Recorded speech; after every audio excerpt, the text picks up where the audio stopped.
দেশের সর্ববৃহৎ বাণিজ্য সংগঠন বাংলাদেশ কেমিস্ট অ্যান্ড ড্রাগিস্ট সমিতি 5ই অগাস্টের পর হতে গভীর সংকটে নিমজ্জিত ও পুরাপুরি কয়েকজন সুবিধাবাদীদের হাতে বন্দী এবং এই বন্দিশালা হইতে মুক্ত হইতে আজকের এই সংবাদ সম্মেলনের আয়োজন।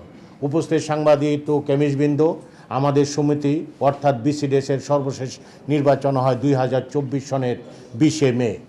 অধুনা বিলুপ্ত কেন্দ্রীয় কমিটির সাবেক সভাপতি মোহাম্মদ শাহজালাল বাচ্চু সমিতির পাশাপাশি ওনার বিগত ফ্যাসিস্ট সরকারের সঙ্গে কিছু গভীর সম্পর্ক ছিল এবং সমিতির নেতৃত্ব পর্যায়ে ওনার নিয়ম বহির্ভূত রাজনৈতিক হস্তক্ষেপের কারণে পরিচালক সহসভাপতি পদসমূহে অনিয়ম করে উনি দায়িত্ব বন্টন করেন।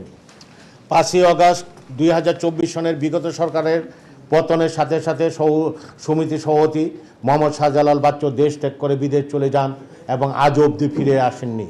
সমিতির সংঘবৃদ্ধি অনুযায়ী সভাপতির অবর্তমানে সিনিয়র সভাপতি সমস্ত কার্যক্রম পরিচালনা করবেন এবং নির্বাহী কমিটির সভা আহ্বান করবেন, কিন্তু সেটা না মেনে পলাতক সভাপতি মোহাম্মদ শাহজালাল বাচ্চু সুদূর কানাডা বসে সমিতির পেটে একক স্বাক্ষরিত সিদ্ধান্তে দ্বিতীয় সহসভাপতি মোহাম্মদ মইনুল হক চৌধুরীকে ভারপ্রাপ্ত সভাপতি দায়িত্ব দেন এবং উনি এভাবে দায়িত্বপ্রাপ্ত হয়ে 19শে অক্টোবর সমিতির নিজস্ব ভবন কেন্দ্রীয় কার্যালয় রূপায়ণ টাওয়ারে না করে উনার নিজ জেলা সিলেটে সমিতির সভা আহ্বান করেন। উক্ত সভায় সিনিয়র সহসভাপতি মোহাম্মদ মুজাম্মেল হক উপস্থিত থাকলেও সভাপতিত্ব করেন দ্বিতীয় সহসভাপতি মোহাম্মদ মইনুল হক চৌধুরী। সংঘবদ্ধি ও বাণিজ্য মন্ত্রণালয়ের টি রুলস অমান্য করাতে আমি আনোয়ার হোসেন সহ 5-6 জন সাবেক পরিচালক, সেই সময় আমরা পরিচালক পদে বহাল ছিলাম, হাইকোর্টে একটি রিট পিটিশন করি এবং মহামান্য আদালত প্রশাসক নিয়োগের রুল জারি করেন এবং একই সঙ্গে সমিতির নেতৃত্বহীনতা কাটাতে একটা আগাম নির্বাচন অনুষ্ঠিত করার লক্ষ্যে প্রশাসক নিয়োগ করার জন্য বাণিজ্য মন্ত্রণালয়ের বাণিজ্য সংগঠন মহাপরিচালকের বরাবর আবেদন করি। সেই আবেদন ও হাইকোর্টের নির্দেশনা থাকা সত্ত্বেও মহাপরিচালক প্রশাসক নিয়োগ না দিয়ে বিতর্কিত ভারপ্রাপ্ত সভাপতিকে বহাল রাখেন। পরবর্তীতে মহাপরিচালকের রায়ের বিরুদ্ধে আমি বাণিজ্য সচিব বরাবর আপিল করি। বাণিজ্য সচিব জনাব মাহবুবুর রহমান আমাদের আবেদন ও হাইকোর্টের নির্দেশনার প্রেক্ষিতে উভয় পক্ষের শুনানি শেষে বাণিজ্য মন্ত্রণালয়ের একজন যুগ্ম সচিব জনাব মাহমুদুল হাসানকে 17ই ডিসেম্বর 2025-এ প্রশাসক হিসাবে নিয়োগ দেন।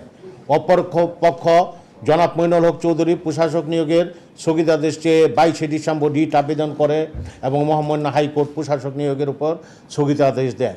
বাণিজ্য মন্ত্রণালয় ও আমাদের পক্ষ হতে 1 মার্চ 2026 প্রশাসক পুনঃনিয়োগ চেয়ে মহামান্য হাইকোর্টে আপিল করি এবং মহামান্য হাইকোর্ট আমাদের আপিল মঞ্জুর করে প্রশাসকের নিয়োগকে বৈধ হিসাবে রায় প্রদান করেন। অপরপক্ষ অর্থাৎ মইনুল হক চৌধুরী 8ই মার্চ পুনরায় আপিল করেন চেম্বার জজ আদালতে। মহামান্য সুপ্রিম কোর্ট 9 মার্চ এই ব্যাপারে স্ট্যাটাস কো আদেশ দেন। সেই পরিপ্রেক্ষিতে আমাদের প্যানেল আইনজীবীগণ এবং বাণিজ্য মন্ত্রণালয়ের বিজ্ঞ আইনজীবীগণ মহামান্য সুপ্রিম কোর্টের স্ট্যাটাস কো এর ব্যাপারে সবিস্তারে ব্যাখ্যা আলাদাভাবে সার্টিফিকেট দেন, যার সারমর্ম হলো মহামান্য হাইকোর্টের সর্বশেষ রায় অনুযায়ী এক ধরনের স্থিতি অবস্থা এবং মহামান্য হাইকোর্টের সর্বশেষ রায় ছিল প্রশাসক বহাল। কিন্তু অপরপক্ষ মইনুল হক চৌধুরী গায়ের জোরে মহামান্য সুপ্রিম কোর্টের আইন অমান্য করে সমিতির কেন্দ্রীয় কার্যালয় এড়িয়ে মিটফোর্ডে 11ই এপ্রিল 2026-এ কার্যনির্বাহী কমিটি সভা আহ্বান করেন। উক্ত সভা সম্পূর্ণ বেআইনি বিধায় আমাদের নিয়োগকৃত ব্যারিস্টার শাহনেজ সাহেব একটি উকিল নোটিশ প্রেরণ করেন, কিন্তু ওনারা উকিল নোটিশ তোয়াক্কা না করে মুষ্টিমেয় পরিচালক দিনে সভা অনুষ্ঠিত করেন, যার ছবি আপনাদের প্রদর্শন করছি।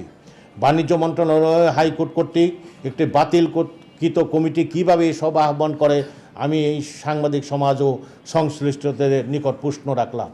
আমাদের আজকের এই সংবাদ সম্মেলনের মাধ্যমে দৃঢ় আহ্বান সরকার তথা বাণিজ্য মন্ত্রণালয় কর্তৃক নিয়োগকৃত প্রশাসককে স্বাভাবিক কাজ পরিচালনা করার সুযোগ দিয়ে নির্ধারিত সময়ে একটি সুষ্ঠু, নিরপেক্ষ ও গ্রহণযোগ্য নির্বাচন করে কেমিস্ট সমাজের একটি যোগ্য কেমিস্ট বান্ধব দায়িত্বশীল নেতৃত্ব প্রতিষ্ঠা করতে সংশ্লিষ্ট সকল মহলের হস্তক্ষেপ ও সহযোগিতা কামনা করছি।